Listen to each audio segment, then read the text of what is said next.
Ұстаз болу адамның ақылдығы деп Ғафу Қайырбеков ағамыз жырлағандай, бойында адал қасиеттері бар адам ғана ұстаз болады деп білемін. Мен Алматы облысы Жамбыл ауданы Тұрар Рысқұлов атындағы орта мектебінің математика пәні мұғалімі Рахым Сауия. Болмасаң да ұқсап бақ, бір ғалымды көрсеңіз, ондай болмақ қайда деп, айтпа ғылым сүйсеңіз деп, Абай атамыз жырлағандай, Алланың қалауымен Қазақ мемлекеттік қыздар педагогикалық институтын қызыл дипломмен аяқтадым. Бүгінгі таңда 15 жылдық педагогикалық еңбек өтілі бар сарапшы мұғаліммін. Егер өмір алтын болса, зергері мұғалім. Егер өмір теңіз болса, гауһары мұғалім. Егер өмір жүзік болса, көзі мұғалім. Егер өмір ақын болса, сөзі мұғалім демекші.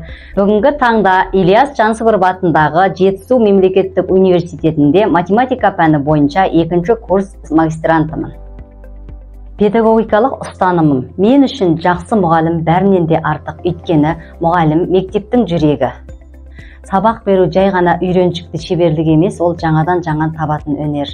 Мен сабақ барысында әртүрлі платформаны қолданып отырамын. Атап айтатын болсақ, Learning Apps, Білімлен, CoreApp, WordWall, Edpuzzle платформаларын жиі қолданамын. Өзімнің педагогикалық ұстанымымның арқасында көптеген жетістіктерге жеттім. Ғылым мен білімнің болашағы мен тәжірибесі атты халықаралық конференцияда баяндама жасадым. Және математикадан күрделі есептерді шығару атты әдістемелік құралым жарық көрді.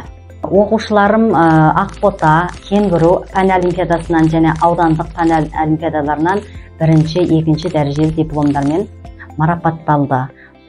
Сонымен қатар, осы оқу жылында 11-ші сынып түлектері Қыдырбай Мағжан мен Андос Динара 5-ші алтын түлек математикалық олимпиадасының республикалық кезеңіне өтіп, 2 жылдық білім грантымен марапатталды.